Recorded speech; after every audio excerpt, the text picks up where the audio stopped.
I was always quite into having my own style, I guess. I didn't actually particularly like sewing, but I liked what you could do with it. I always had something quite different and new, and I sort of liked that. It just became very much what I did, and so I went into fashion.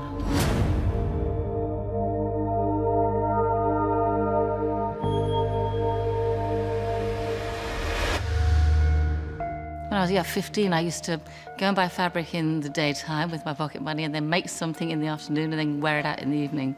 I was always really observant about how people looked, what they wore, how they expressed themselves. Hence, I became a new romantic. There was Steve Strange and Boy George and Spandau Ballet. We were the Blitz kids. It was quite influential at the time, and we all went on to do something quite creative with their lives.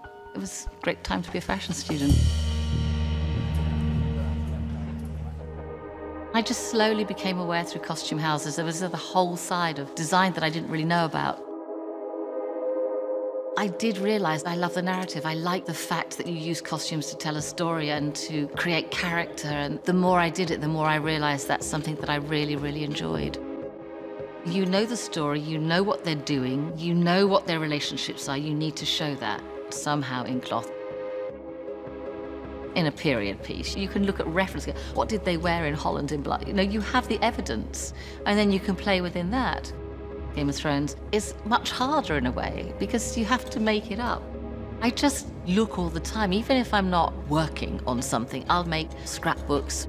When I see an image, I'll just stick it in like a Cersei file or whatever, and I'll just keep putting things in. It just might be a texture. So when it comes around to starting a game, I'll have a little sort of file of ideas which just might influence the way it goes. And it often happens, I go, God, I forgot about that. That would be quite an interesting way.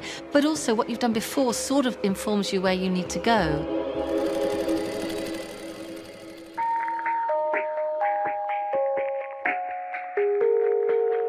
Designing a series like this, first it has to come from a script, that guides you. Then you start building up a picture of how this person lives and what influences them.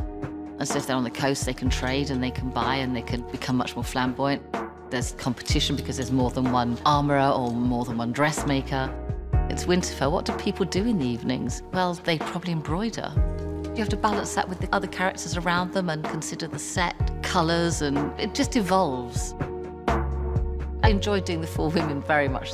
Arya and Dany and Sansa and Cersei, because they've just really become very strong. I like the initial designing and planning and coming up with the sort of ideas for the characters, working as a team to make that happen. When you finish a film or a TV series or something, that's it, that's your body of work. You feel like you've really contributed something.